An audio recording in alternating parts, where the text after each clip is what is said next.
Formal nang nanumpa bilang bagong Senate President si Senator Francis Escudero kapalit ni Senator Mig Zubiri. Tila may pahapyaw naman si Zubiri sa dahilan ng kanyang pagbibitiw. At sa pagbaba niya sa pwesto, bitbit rin niya ang mga kaalyadong senador. Si Daniel Manalastas sa detalye. And that I impose this obligation upon myself voluntarily without mental reservation or purpose of evasion. So help me God. So help me God. Agad na nanumpa si Senator Francis Cheese Escudero bilang bagong Pangulo ng Senado. Ito ay matapos si anunsyo ni Senator Juan Miguel Zubiri ang pagbibitiw bilang Senate President. Ang tingin ko sa bawat isa sa atin ay mga miyembro ng nag-iisang Senado. At kung may kulay man tayong dadalhin para sa akin ang mga kulay na yan ay dapat sumasagisag sa bandila ng Pilipinas na hindi naman nagkataon lamang na nasa likod ko at nasa harapan natin ngayon. Kulay na puti na sumasagisag sa pagkakapantay-pantay ng bawat Pilipino. Kulay na pula na handa tayong pumatay, hindi lang palaging mamatay. Alang-alang sa kalayaan ng ating bansa. Asul, pagkakaroon ng Pilipinas ng sariling lahi na kakaiba sa ibang mga lahi. Kaya walang pwedeng magsabing pabor sino man sa isang bansa. Tayong lahat naniniwala ko, pabor sa Pilipino at sa Pilipinas. Emosyonal si Zubiri na nagpaalam bilang Senate President. Sa huling pagkakataon, inisa-isa niya ang mga nagawa ng kanyang liderato. Nanindigan siya hanggang huli na hindi siya iniwan sa ere ng mga kasamahan sa Senado. Never waving. Thank you, my dear. I love you dearly and your family. Sherwin, may kumpadre. Pare, maraming salamat, pare.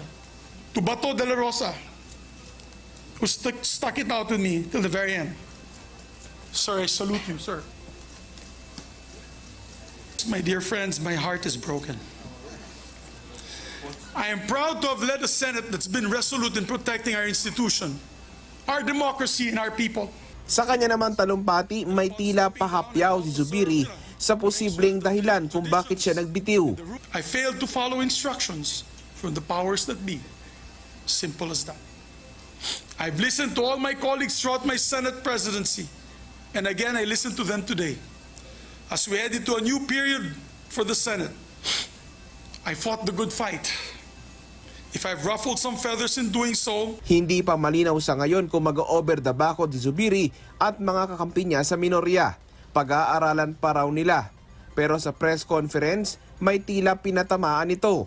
Yung nakipag-usap sa akin, yung nag-trade sa akin, yung full support, ngayon no support. Medyo masama ang loob ko dahil meron pa mga nagte-text sa akin, we're with you, full support po kami.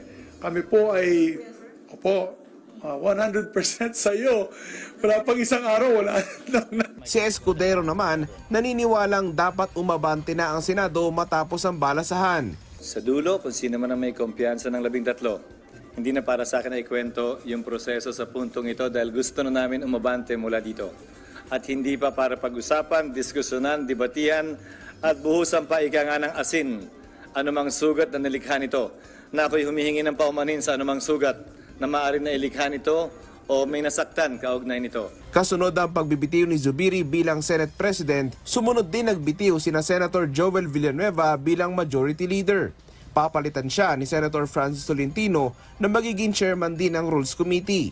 Si Senator Jinggoy Estrada naman, papalitan si Senator Loren Legarda bilang Senate President pro tempore. Nagbitiw sa chairmanship na hawak nila sina Senator Nancy Binay at Senator Sani Angara.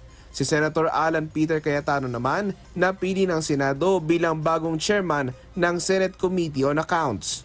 Daniel Manalastas para sa Pambansang TV sa Bagong Pilipinas.